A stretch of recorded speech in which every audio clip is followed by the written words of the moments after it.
Are we on? We're on. We on, Steve? We're on. Folks, welcome to Citizen Watch on this beautiful Thursday evening here in Merced. Starting to warm up a little bit out there. Had some nice rain, not enough, unfortunately.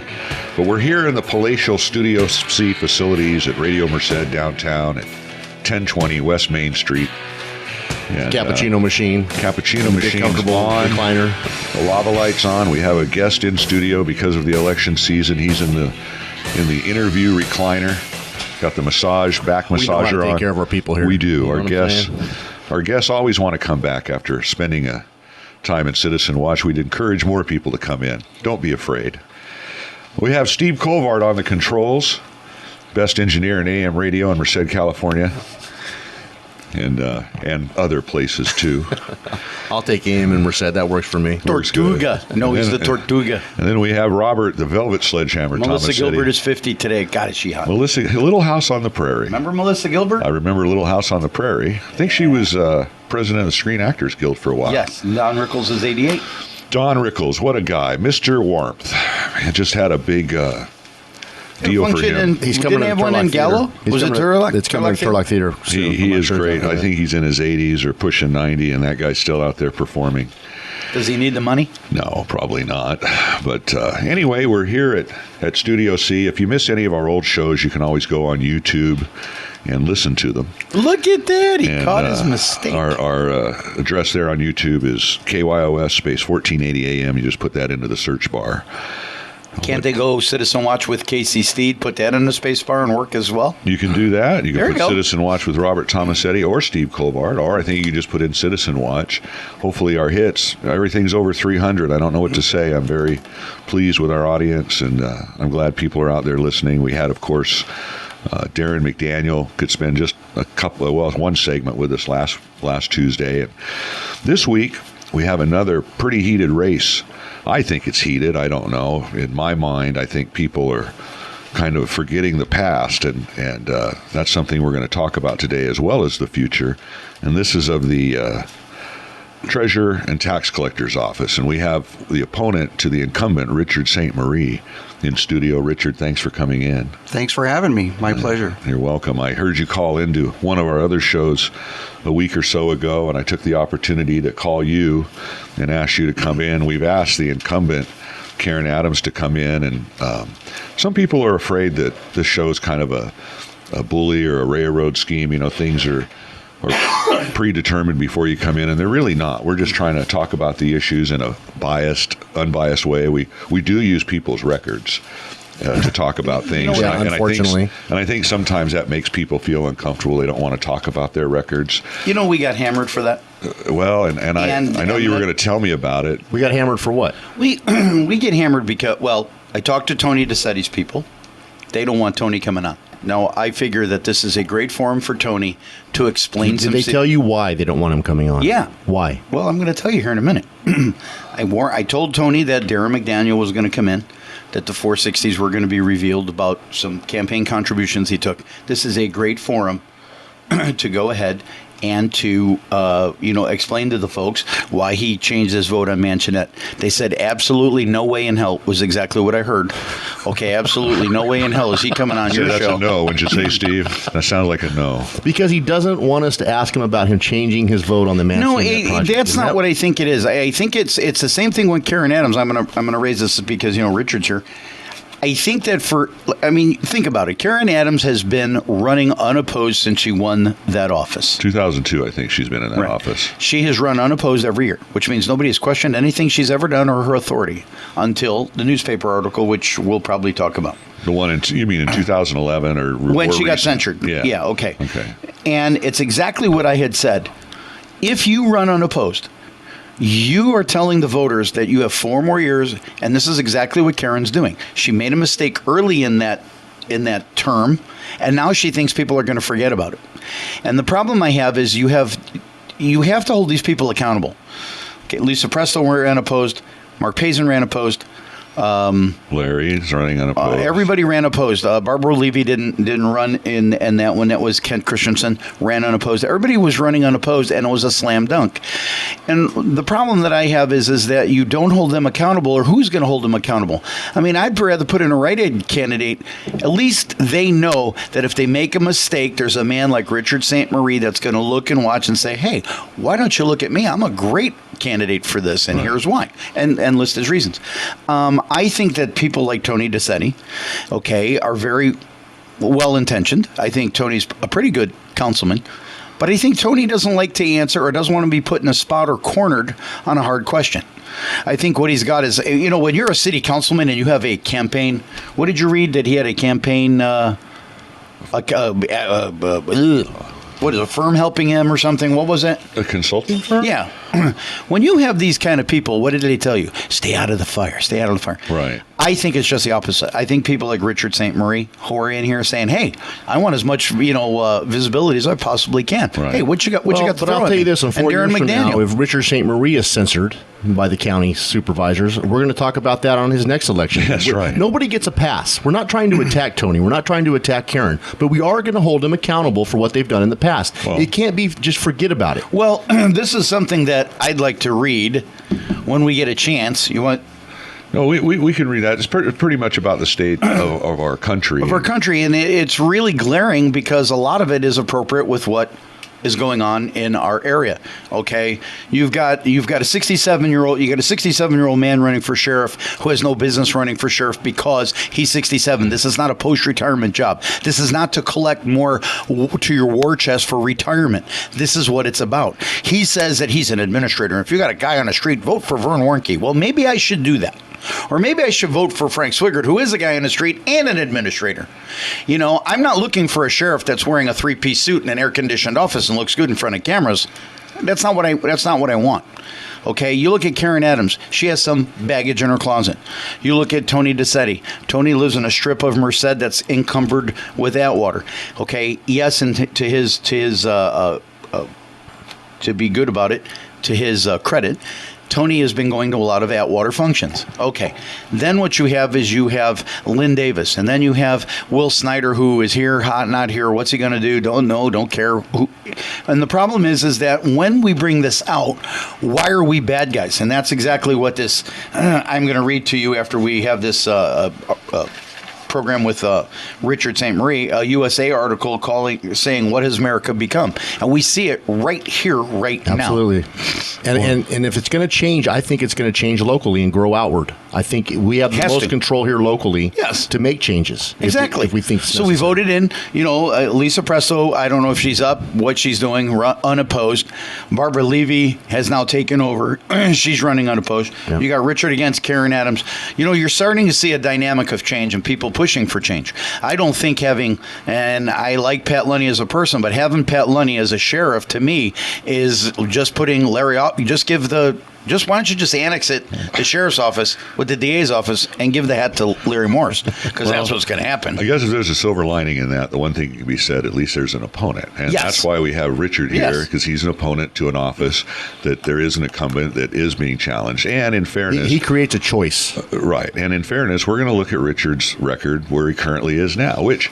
Let's bring Richard and talk to him, and we're talking around him. But Richard St. Marie currently works as an administrative assistant at the Sheriff's Department, correct? Director of Administrative Services. And what does that mean? I get that question all the time. Basically, in the administrative area of the Sheriff's Department, you have the sheriff, and you have the undersheriff, and you have me. So you'd be like third in line? Is that kind of an official? Well, and then you have the captains. You have a captain over corrections, a captain over operations. I'm in line with the captains, and my job is administration. Okay. I supervise and manage all of the non-sworn police-type folks, all the people in the background. That's why you never hear of me. Is that corrections, too? Are they non-sworn? Or? They're non-sworn, but they have a captain and lieutenants and sergeants, and they have their own rank structure. Okay.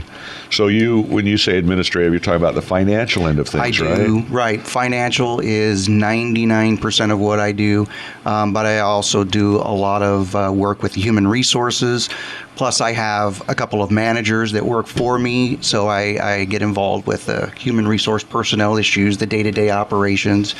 But finances is my biggest one, managing and preparing the budget for the Sheriff's Department. There's 9 different budget units because we have coroner, we have corrections, we have operations. And that's a we have court $45 million security. budget, right? It's about a $45+ million a year budget annually. What's the budget if you were to become the treasurer tax collector? What would be budget now? You go from 45 million to how much? Well, her department budget's considerably smaller, but she's managing a lot of other dollars. She says 1.4 billion that comes through her office annually, and it comes in a variety of different accounts and goes to different, because she's collecting school bond revenues. She's collecting all those revenues and putting them in the appropriate buckets for those other agencies to draw from. So it's more. A lot more work in the financial area, but when you're doing finances and you're managing money, there comes a point where 45 million versus 90 million versus 200 million, it all is the same. It's just bigger numbers. Really? Yeah. So in other words, when I rail on people who are making 36,000, some people are making 180,000, and they all get a 5% pay raise, it's the same? Proportionately. Of course. Proportionately. Making my point. Well, I have one question. Go ahead. Why do you think you should be, and I know I'm going to probably just go way out there. No, that was a question I think I was going to ask him. Go ahead. No, go ahead. Why do you think that you should be, that we should vote for you for treasurer tax collector? The main reason that I decided to run was because it's time for a change. We can't fix everything that's broken in county government. We can only take little bites of the apple, one at a time, one piece at a time. I sat back and I watched this particular office over the last several years. And as a county employee working for county government for almost, 28 years, but 30 years total in public service, I was actually, it was jaw-dropping over the last few years. Absolutely appalled as a county employee, but even more so as a taxpayer and as a manager in county government. You're talking about 2011 when the incident... What was jaw-dropping? All of the stuff that's been happening in this particular office. The censure of 2011, that investigation. I've been fortunate enough, I've read every word in that investigation. And I'm shocked that she still has a job.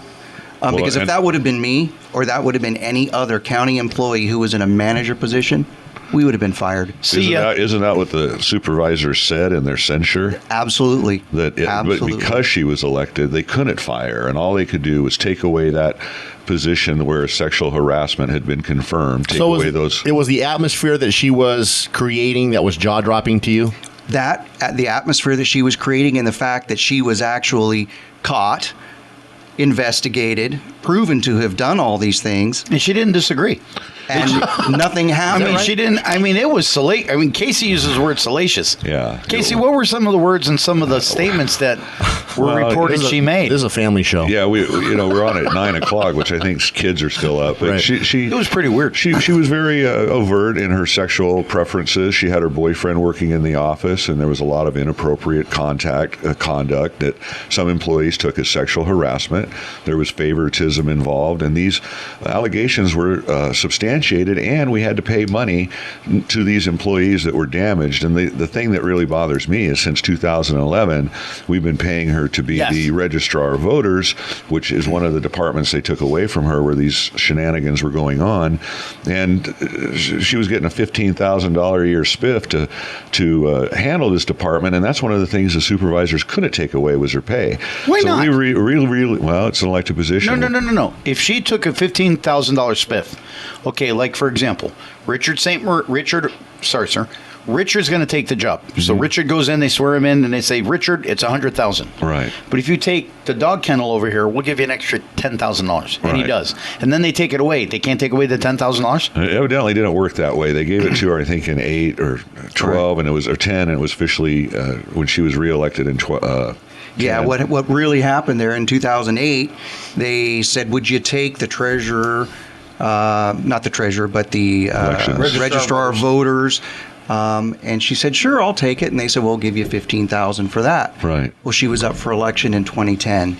Yeah. And during the time she was elected, when she was elected in 2010, that salary had been set. And that was part of her position. Yeah, that's a good example. And it was part of her position. Well, let me ask This you. is how she put a spin on it. Let me just read this from the Merced County Times out of May 1st. It says she has been the target, Miss Adams, of two highly critical articles in the Sun Star. The previous one involved her management of the elections department, which she left, which she felt should never have been added to her workload. After the county added the department to her job, the budget was cut in the department, once again forcing her to make very difficult decisions. Not her pay, but her budget. This department should never have been added to the job of tax collecting and treasurer, said Adams. Well, she had it taken away from her, so to say it never should have been added. And she agreed to take it on, right? She stood up in front of So the she Board of agreed to take it Supervisors on. in 2008 and said she would gladly take it. So it's a unique spin when you have a little we got to take problem. our first break, but does that not say something about someone's character? No, it says Absolutely. To me, it says somebody's trying to save their ass. Well, they're trying to make lemonade out of lemons. Let's do this. Let's go to the break because I'm looking at the Merced County Times, which is just out May 8th, and it says Karen Adams make a sound investment. And I want to go over this with Richard because there's some things in here that I just find funny. We'll be right back. Stay tuned, folks. Hey, folks, welcome back to button. the... I am hitting the button. Got it. Welcome Start back timer. to the second segment. We have to reset our clock so we don't talk too long, folks. We love to talk. Yeah, I do. One of us really does. But You do. You're like a head of steam. I got to stop you. I'm a railroad crossing. I've had my steam de-headed lately. Anyway, listen, we're here at Citizen Watch Hey, listen. on Thursday night, the 8th of May. Tell you, the year's just flying by. Steve Colvard at the controls, texting as we talk. I know. Robert Tomasetti. He's talking to her sexiness. The Velvet Sledgehammer in studio with some great questions during the break we're going to talk about. I'm Casey Steed. We're here at Studio C with Richard St. Marie, candidate for the Treasurer-Tax Collector. I always have to look because there's so many hats this person has worn over the time and making sure I don't give you too much responsibility. But we were talking, I think, why you're qualified to be treasurer, tax collector. Obviously, you meet the requirements. Now, something interesting, we don't have to be a CPA. Absolutely not. The state of California government code says what a treasurer tax collector needs to have in terms of education. Right. There's 5 different criteria area that you can meet one of the 5 and you're fine. I meet 2 of the 5 areas and it's education. Can you and make experience. salacious comments and stuff like that? Because that's what I like in my tax collector. Well, we want somebody a little more Boy, I professional. tell you what, that almost looked like a penthouse forum, boy, when I read what Mike North wrote about that. That was pretty interesting. Yeah. Sorry, Casey. So you meet the qualifications. Yes. You've ran big budgets. We were talking about. I know Karen in her campaign rhetoric talks about her investment experience. Well, Robert, it's on the bottom of the County Times. It says make a sound investment, and then what it does, it goes to Karen Adams, and she says make a sound investment. She says and a lot of this stuff. And we were talking to Richard about this because I noticed that Lisa Presto, Barbara Levy, and Karen Adams's positions are so. What's the word I'm looking for, Casey? They're so intertwined. Oh, narrowly focused. They're so narrowly focused that only 1 or 2 people can really run for this. And it was interesting when Richard said, well, this is what my background is. But this is what she claims to have. She says, I am the chief investment officer of Merced County for 12 years. Okay. It says save tens of millions through the early sale of risky investments like Lehman before the market crash. Now, I talked to Richard about that because, quite frankly, Richard, do you have any investment experience? I know you've been running budgets, which is different, okay, and bookkeeping, but there's difference between accounting. Do we have and money to investments. invest? I mean, I think that's the question. We do. We have money to invest, and a lot of it is short-term investments because tax rolls come in at certain times of the 12-month year, period. and that money has to spread out throughout the entire year. So you have a lot of short-term investments going on. You also have some reserves. The county has set aside for reserves every year, and those reserves get invested and try to get a big return on the dollar. So yeah, in terms of investments, I've invested my own money. Unfortunately, I'm a county $1.8 employee, billion. and it's not $1.8 billion. I guarantee you that. What I'm leading you to, if you can, is see. Okay, here's the thing. I do investments. Okay, there are things called dark pools. There are the stock market's rigged. Okay, let's just say that. Okay, the stock market is rigged. You laugh at me, but I'm not is. laughing. I know how you feel about this. Go Okay, ahead. and the situation is for somebody to say, I saved tens of millions of dollars in the safe investment risk, of the safety of the county because it was me. And Richard said something off air that I thought was very interesting because they were very true. Yeah, it's absolutely not true. She didn't make that decision.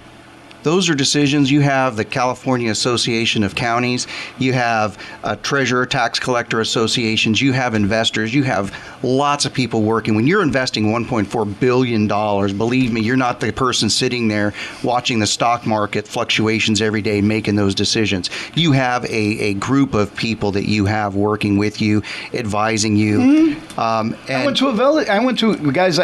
went to a Fidelity conference in 2008 or 9 where they said they're pulling the plug on the California municipal bond funds that they are going to support in the Central Valley. That told me your goose is cooked. Right there, bail, start to get out because they're not. This is an organization that's spending billions and billions of dollars to invest, and it's not coming here. So it doesn't take a rocket scientist to pull the plug and say, I'm leaving, and then to tout that you saved people. I mean, what'd you do, sit at home with a crystal ball, and all of a sudden, boop, it came up and said, sell? No, I don't think that's how it works. But when you look at these sound bites, they annoy me. I'm the only candidate with a CPA license and accounting degree. Well... That's true. That's true, because there's only two of you. But it puts a spin as if I'm the only qualified candidate. Exactly, and here's another one. True. Last one makes me laugh. I collected tens of millions in delinquent taxes, so you don't have to foot the bill for cheaters. And I'm like, really? That's the best you got? Because that's your job is to collect taxes. As a tax collector, that's the number one. She'll tell you the number two job. Her number one job is treasurer. Her number two job is tax collecting. Well, if you don't collect the taxes, you don't have anything to invest. You don't have anything in the treasury. So the job goes hand in hand. Right. There's not one that's more am I correct? Did I hear you correctly when you'll be managing a $1.8 billion portfolio? Pretty close. 1.4. 1.4 for Merced. For Merced. Wow. Hopefully it'll go up to 1.8. Yeah. Hopefully it'll go up to 6. So some of the problems we've identified is one, how she interacts with the current employees, and you think that's a problem. You need that dynamic needs to change. Oh, absolutely. You have a department that's obviously very unhappy still to this date. Now, these previous issues we talked about happened in 2011. We just saw some recent articles in the Sun Star, and it appears the employees are still upset. Right. I mean, we've had, in this department, there's a severe lack of management, really, and oversight. I know that might come as a shock to some people. So you don't. If you were to take over the spot and Steve and I got a job, it'd be okay for us to hit on the girls that come through and ask them for make payment arrangements. Yeah, make payment arrangements at a pharmacy. And I find it absolutely asinine, really, to say.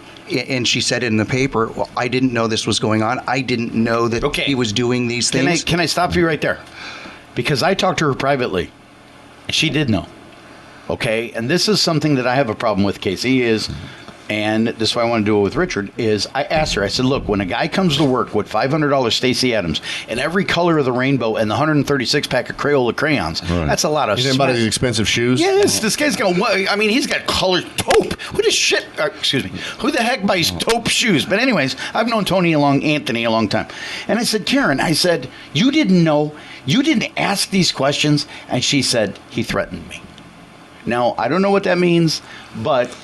when she says in her rhetoric here that on she didn't know KYOS what tonight, went on, and then she tells me, and I'm not trying to throw her under a bus. I'm like, okay, you're a female, he's a guy.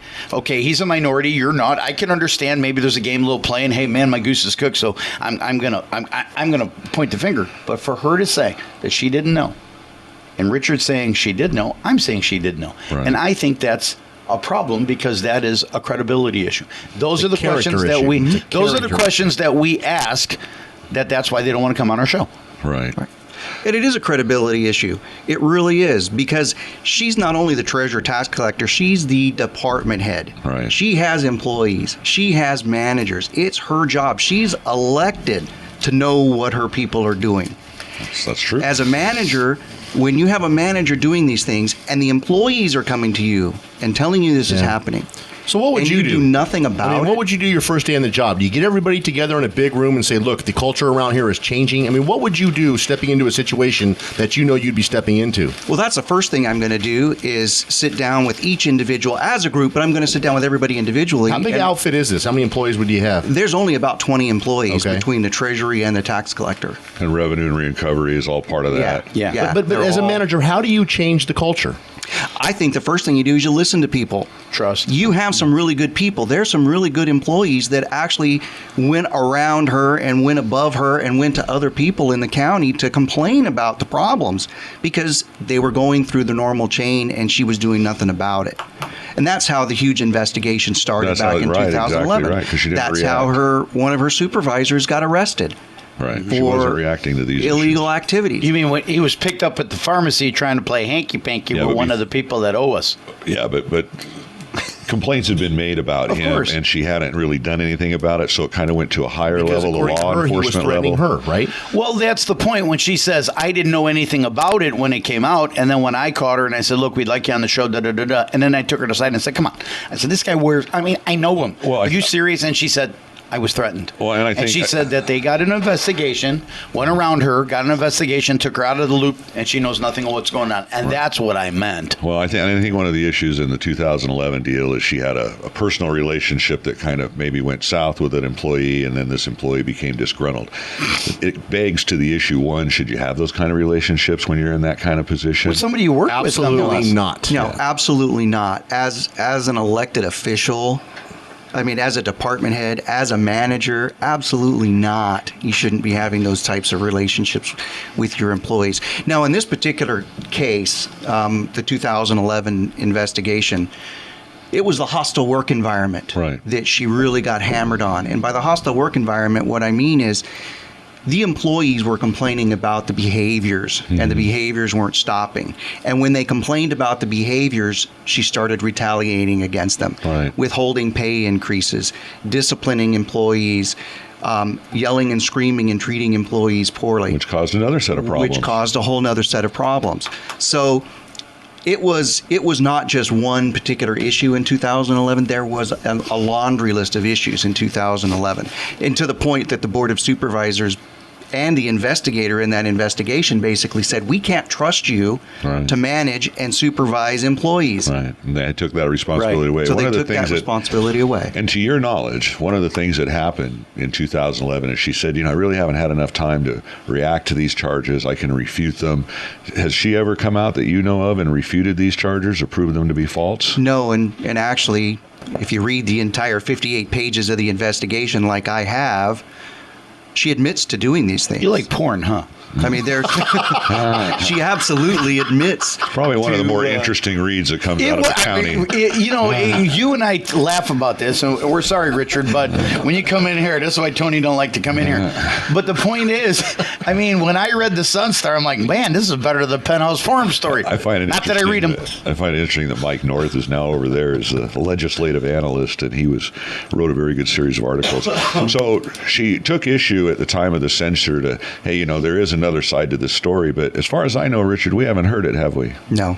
No. So it I kind of haven't leads you to believe that maybe what was done at the time was right. Now let's move forward to this latest Or how incident. about this? Yes. How about when you're a candidate that runs unopposed, you really don't care because you think it's going to be buried and she's cruising along and nobody rears their head to say, let me challenge you. Well, that's what bothers Now all me. of a sudden, Richard St. Marie comes out on the map and all of a sudden she's trying to backpedal. Well, that's what bothers me with this election. You hear all these accolades. I think there was a letter in the paper today supporting Karen, and it's about all the good she's done, but nobody wants to talk about these incidents that I still think are pervasive over in that department. And why I say I still think they're pervasive is the latest article that Ramona at the Sun Star did talked about a nexus with delinquent property taxes. But what bothered me about it, I think a lot of the article was fluff, I'll be real honest with you.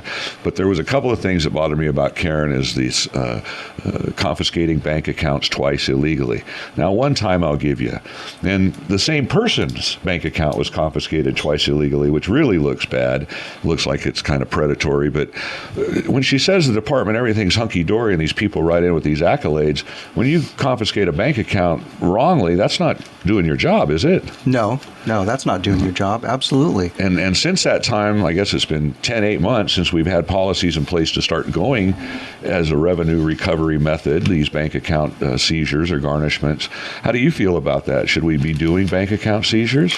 Well, honestly, the whole revenue and reimbursement department, it's unfortunate that we have to have it because it'd be nice if everybody came in and paid their debt when they owed it. Sure. Unfortunately, they don't. Right. And so that's why the revenue and reimbursement piece of government is very important.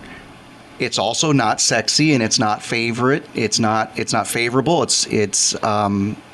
It's not sexy, but Right. it's work that needs to be done. Right. I don't think you should go out and seize bank accounts as the first swipe. I understand it's kind of a I last think resort. At some point, when you have somebody that, first of all, in order to seize a bank account, there's got to be money in it. Right.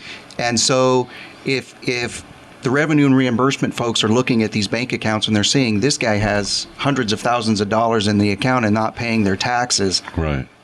and they've tried everything else, absolutely they don't have a choice. That got the individual to the table to start talking. Sure. If he's not willing to write the checks, then you have to seize the bank account. Happened to me. That is And you're what you absolutely got to correct. do. Yeah, when they come to knocking on your door and you don't know when they're going to take it, and you're like, oh my God. It gets your attention. So It does. But again, I think it just points out that everything isn't running well at R&R because if you're doing this Absolutely. kind of behavior and having to give money back, the point of negotiating with a taxpayer who's delinquent, I really think that's kind of their job. You know, I if you agree. can get on a payment plan, and I think to make the innuendo that there was favoritism or campaign contributions, I didn't see that in the article. But what pointed out to me is we obviously are flawed in seizing bank accounts twice from the same poor guy. And Have you so been why there? haven't, that's what I think is something that is the real meat of the issue. Real quick, have you guys been to R&R lately? I haven't been See there. the sign on the door? I know they have an armed guard now. They have a sign on the door. No, they don't. They have a sign on the door that says, For sure. they've always had them here. They have a sign on the door that says, please bring your docket number because we are not responsible for any mistakes and errors. And I walked in there because I was delivering Italo tickets and I said, wait a minute. What if you make a mistake that's a really good, valid mistake? Not my docket number. You mean the sign on the door hold harmless that you're not responsible? What kind of crap is this? And that's on revenue and reimbursement door. Buyer. Saw it yesterday. Buyer beware. They don't want it going to a wrong account because I'm sure they had some issues with Tony over there in accounts. And so Richard, what else? I had one person ask me, what kind of investment experience you have for the job. I think you've answered that. No, he didn't. He didn't? Can we hold that thought? I think investing Can we your hold that thought till, 401k dollars. we got to take our second break here, buddy. For $250,000 is a hell of a sorry. lot less. I'm. That's the only thing about Richard that I. So we'll I come look back. at. We'll come back after this break. We'll ask Mr. St. Marie about his Investment experience and We'll be what he's right- going to do. He was with at Lehman Brothers. $1.4 billion. Can you believe he read all 58 pages of that salacious report, Hey, you Casey? can't put it down. Okay, folks, stand by. We'll be right back. Roll today. I'm sledgy. Yes, you are. Are we What's not? up, buddy? We're rolling. You look like you're a little petered out over there. Yeah, well, I've had a rough week. Hey, listen, folks, here's our third final segment of our Thursday show on Citizen Watch, May 8th. Steve Colvard twisting the knobs, making sure we sound good. Robert Tomasetti sounding off the Velvet Sledgehammer, and I'm Casey Steed. What do you mean sounding off? I like this guy. He's like really I didn't cool. say you were sounding off in a bad way. But We just investment advice, that's the thing. have to is get our investment. 30 minutes of Robert content. But anyway, we have Who's leading Richard. the questions and answers? You or me all the We time? have Richard St. Marie here in studio. He's a candidate, the only candidate against the incumbent Karen Adams for Treasurer-Tax Collector of Merced County. I think this is a very important race, folks. I think it's as important as the District 3 race. I think it's as important as the sheriff's race. I think it's something that people should really look at. I saw some very disturbing headlines about the June primary and how the voter turnout is expected to be very low. And once again, I will put out over these airways a call to arms for our citizens here in this county to show up June 3rd and let your voice be known. All is not lost. Apathy is not rampant. You know, I understand people feel disenfranchised, and I think that's where you see this arrogance, if you will, on Mrs. Adams' part to not even address the past issues she has and then to whitewash them by saying, well, I never should have had these responsibilities. And I think that's why we're talking to Richard St. Marie today. And, you know, just to continue on after the break, we talked a little bit about your investment experience, and you brought up a good point that, you know, you can't just go willy-nilly in these investments. You're constrained by guidelines from the state. correct? Absolutely. There's state laws. There's state laws about what you can invest in. You can't just pick anything and say, I'm going to invest in Chevron, for instance. Right. You have to actually invest in certificates of deposit. You have to invest in municipal bonds. You're not allowed to invest in a lot of things. You have to follow all of the government code sections. So that's why if you compare what's happening here in Merced County in terms of its investments in comparison to the other 57 counties in California, you will see they're all pretty much right on par. There are some fluctuations. Some counties do a little better than others, depending upon, how much of what they have and where they put it. Right. But across the state of California, the investments are pretty much right on par. And Robert talked about a big part of the income is fees and taxes and those type of things, right? Right, Not just income to the investment. county. The investments the majority of the investments are short-term investments Right. to maintain the cash flow throughout the year to maximize, Time-oriented. Cash flow so that you can meet payroll every 2 weeks so that you can make sure there's Right. money in the bank to take I mean, care if you of got the 1.8, debts. if you got 1.8 million invested at 6 months, how are you going to pay your payroll? Right. So therefore, the things have to be staggered, and it's all like Richard said. I mean, so Very actually, formulaic. his information that he's giving me would lead me to believe that he basically understands the concepts to invest the money wisely. Right. Yes, and the county has reserves. The county has some reserve funds. They always have reserve funds. Isn't that what we dip into when the budget's at a deficit? When the budgets get bad, things get bad, you have to go into reserves, and that's where you might be able to do a little longer term investments, 2, 3, 5 year It's investments. my understanding our reserves are kind of right at that threshold where we don't want to go much lower because there's, like you say, guidelines. You want to have a certain amount in the bank. Right. You never want to not have reserves. That's the worst thing a government could ever do is not have something in the bank. But if we keep using So- and dipping into them, And how do you, maybe this isn't your purview as a county employee elected, but the deficit budget, looking at 10 million this year, last year it was 5, kept dipping into the reserves. I'm sure that puts the pressure on you to make good investments to make up that deficit. It would. It absolutely would. You have to try to make up that deficit as much as possible. However, that deficit is inclusive of what they see on a particular day. Yeah. When they took that snapshot and said, okay, as of this particular day, where are we at with our investments? Where are we at with our income? Where are we at with our revenues at that point? And then compare that to what they feel Sure. is the anticipated expenses. That's how they're getting the deficit. So although they will come out and say, the CEO will come out and say, we have a $9 million deficit that we have to work with. And what that is that all the departments submitted their budgets and they are $9 million more than we have revenue for. Right.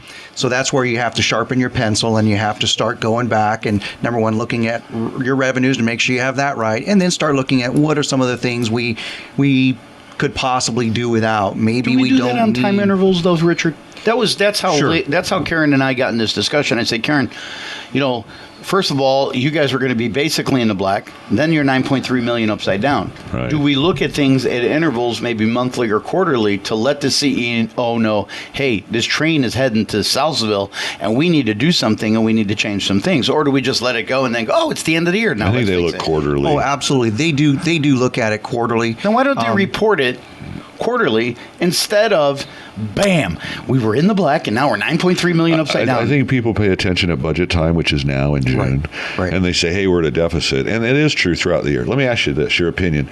We've always heard this doom and gloom or optimism, depending on which way you want to put it, that, hey, things are coming up. We've hit the bottom. It's only going up from here, tax revenue, that sort of thing. How do you feel about that? I mean, here we are in a deficit year again.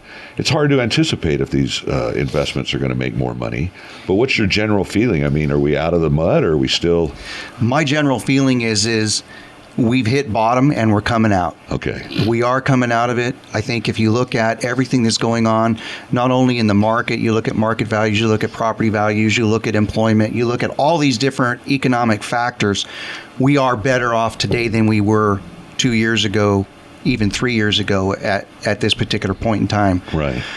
Now, the biggest question is, will that growth and will that continue?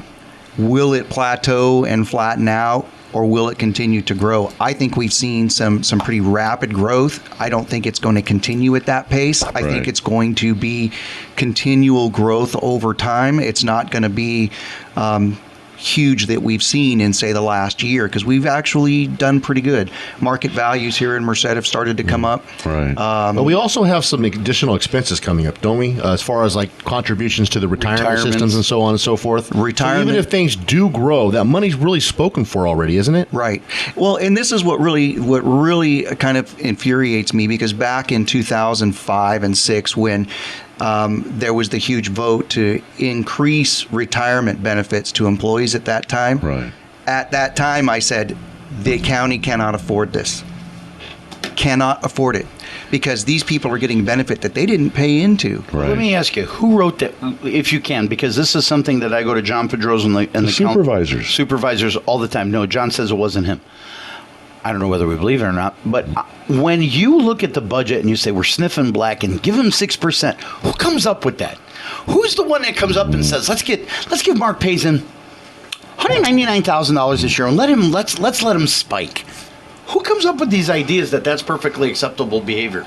Usually, that's a good question. Because your new boss, I'm not sure if you lose, your new boss might be doing that. I'm not sure if there's actually one person that does it. I know that the CEO of the county is responsible for all of the budgetary decisions, and he's... Can you do me a big favor? A promise. Sure. You get in office, I would like you within first quarter, to tell me who's the knothead that goes before the council, or excuse me, the chamber, and says, let's give Parks and Recs a 7% raise, and we'll let them spike, and we'll let them take home grass seed, and we'll let them use the weed eater on the opposite weekends. I mean, they give these people these lucrative situations, and I want to know who's at the bottom of it, because that's the guy I want to take out back and have a discussion with. It's not the people, like they say, don't play, don't hate the player, hate the game. Right off the cuff, I would say it's the gentleman in charge of the county, the CEO. Yeah, but the supervisors have to have, the supervisors approve what he does. So I think ultimately you have the electorate. I'll tell you this pecking order again. The electorate's the boss, the pay, the employer, and then you have the board of supervisors right next to it. Right. So I think the supervisors... Because, that was my thing with Karen, is you're in charge of the money. You may have somebody... But when you have a dynamic like Richard's talking about, where you're giving these benefits to some of the people that haven't paid into them, and they can't be afforded, somebody has to sign off on that. Right? The CEO, right? Wait, not only sign off on it, but who's the knothead that presents it and says, I got a great idea? We're trying... Is it your job, Richard, do you think, or at least to forward your opinion to the CEO and say, hey, you're in implementing unsustainable growth that I'm not going to be able to keep up with? Absolutely. The Treasurer-Tax Collector is an ex officio member of the retirement board. Right. That's the job, is to sit on the retirement board and make these types of recommendations. And be and to be the eyes and ears, and to bring that information back to the county and say, this is what the retirement board's wanting to do. We can't afford this. That didn't happen in 2005, 2006. 2007, 2008. Because everybody thought we were flush with money. Right. 2005, we were at the height of the boom, and everybody was flush with money, going up. And it was going to be that way for the foreseeable future. Rainy day? So you feel you're probably more of a conservative investor, or take a conservative view until you see the proof or market trends that you think are sustainable. Like you say, we've had a great increase this last year, but is that going to continue? Right. Are we going to keep seeing 30% growth in home values? I always have more of a fiscal conservative outlook. I don't want to be pessimistic. I always want to try to be optimistic. But at the same time, you always have to have the what if in the background. Yeah. What if this doesn't continue? What are we going to do? And I don't think that's happened in the past. I have one question to him. Go ahead, and I want to get into Robert's things. If you don't win this election and you have to go back to the sheriff, who do you want as your new boss? Robert. You know who I want as the new boss? What? I'll tell you. Whoever wins. And you know why? He's a politician. And you know why? Because my job is to support the sheriff. So whoever wins, that's my job. That's a very good answer. One thing I found interesting is some of the support you got was from the actual employees that work in the department you'll be overseeing.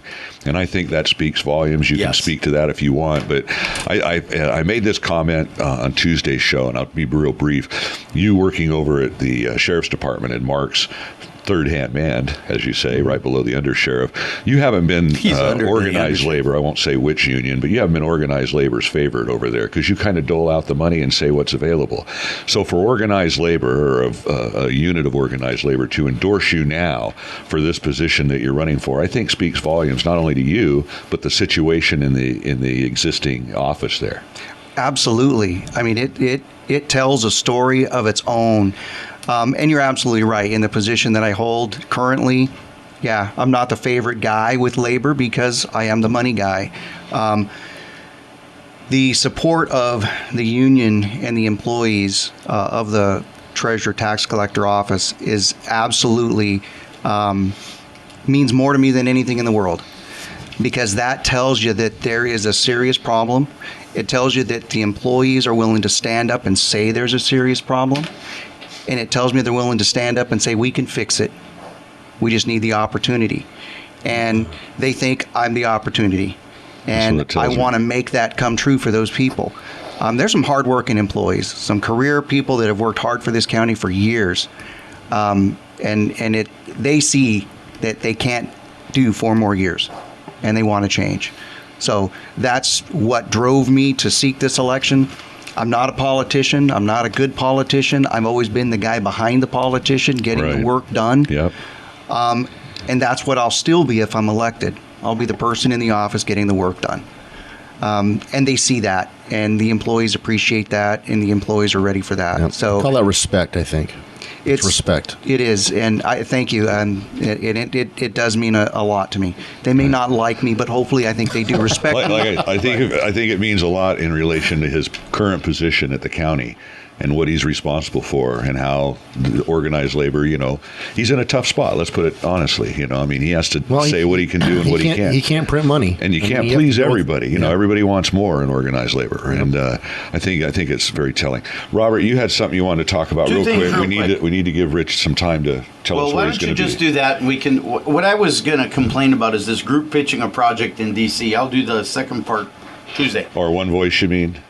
The one voice. What I'm having a problem with is here are 15 people or so going to San Francisco and then Washington. Yeah. No, they got to go to San Francisco first to fly. Okay. And they go and they have fun, and then they go see Barbara Boxer and Feinstein, and how you doing, Feiney? And they keep moving on. And I noticed that they go to Washington, D.C. every year to pitch our county. Right. What a waste of money. It hasn't been real productive. Well, it's not a waste of money if you get some funds coming our way. Okay. This is not what our leaders of every city should be doing, is going to Washington, D.C. to pitch money. Your way about it is to go see your boy Jimmy Costa, Jimmy C, down in Fresno, pull him to the side, tell him what you want, send Jimmy C packing, and see if Jimmy C can get it done, because you aren't going to be good. You really and honestly think John Pedroza is going to walk in there with his cowboy hat and his thumbs in his belt buckle and go, "Hey, Oz, what's up?" And they're all going to look at him, and he's going, "I do the best deep pit barbecue in Merced. You ever hear me?" Yeah, those beans. And, yeah, you ever have my Portuguese beans? And they're like, "Huh?" And what I'm thinking is funny, and I tease John constantly, but him and Josh and all these guys going in one voice, I think is absolutely a waste of money. They're not going to get anything accomplished. If we're going to get any money or earmark anything, it's already going to be coming down the pike. But what the hell is Jim Costa doing? Isn't that his job as our representative to go and represent ourselves? No, we send 15 guys out there on a paid vacation called One Voice. Are you serious? I want to know if any of the people are shopping in the DC Mall. I mean, well, come on. I'm sure they're getting out of it for a minute, but lobbying has changed since the One Voice concept first has been. I mean, this has been going on for years, and it's maybe time to spend our money. No, not till after next year. Because we do pay lobbyists. I want to go next year. We do pay lobbyists Yes. hundreds of thousands of dollars, both the county and the city. So I don't know what more of these folks think they can do other than to get maybe a free junket to D.C. Yeah, so that John Pedroza and Josh can see their Democratic boy, Obama. All right. Well, I don't know if it's all that. Look, we're getting close to the end of our time. Richard, do you have any events? You have, I'm sure, a website. People want to get in touch with you. Can they call you? How do they find out more about Richard St. Marie for County Tax Assessor Treasurer? Well, I have a Facebook page, Richard St. Marie at facebook.com. People can email you spell me. St. Marie? It's ST for the Facebook, it's Richard STMARIE at Facebook, STMARIE. I also have email, RICH5112 at AOL.com. You're still on AOL? AOL.com. I'm one of the original, I baby. thought Steve here was my only I'm boy one on of the AOL. original AOL guys. Jeez Louise. They can also call me on my cell phone 24/7, 365. Now, is that a smartphone or a flip phone? I'm It's a just teasing. smartphone. Okay. I did get to the 21st century All right. with my You're technology. not using a K-Pro computer, are you? No. Okay, so we're about that. Commodore 64. You got any events coming up? People can meet you. Don't you have something going on at Gateway Gardens? or- We just had that a few weeks ago. Oh, okay. I'll be out Man, in you've been really out of the Planada loop. this weekend for Planada Community Days. I'll be out in La Grande, I believe, the following weekend or the weekend after that. You going to run for supervisor, District 1? No. I don't live in District 1. I live in District 3. Oh, well, that's something else. Yeah, this is, as we should say, this is a county-wide position, so you're all over the county trying to I'm get all votes, over aren't the you? county. I've been in Los in El Gatos, Nido. Dallas. I'll be up in the Livingston, Hillmar area next Sunday. So I'm bouncing all over the And place. this will be a done deal June 3rd, right? No June runoff. 3rd. Yep. You got a phone number? Phone number, the area code 209, of course, 201-9057. 201-9057. Right. That's Richard. I've called him. He'll answer the phone if he's there. I course he appreciate him coming in today on Citizen Watch, folks. If you want to hear this interview, if you missed the first part of it, again, go on YouTube, KYOS AM 1480. Yes, Robert. You were supposed to do a PSA for the Idolo Lodge for their wine and cheese tomorrow night at 5 p.m., $10. Several local wineries. Come on down. It'll be fun. I think I just did it. That's right. All right, we're out of here. We're out of time. it. Robert, any final words? Yes. Good night, Mrs. Calabash, wherever you are. Goodbye, folks.